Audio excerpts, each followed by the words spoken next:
Yeah, so all of our IDs were messed up, that's why.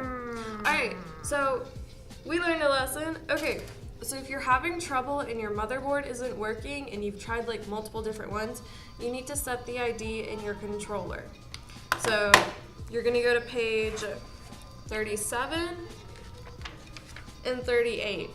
And you're gonna set the ID, and you wanna make sure that controller and that motherboard are always being used together so you don't have to reset it.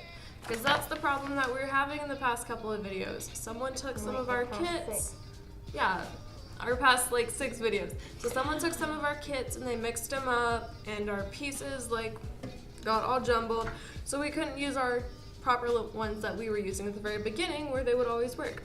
So just reset your ID and then it'll all be okay. Woo! Alright,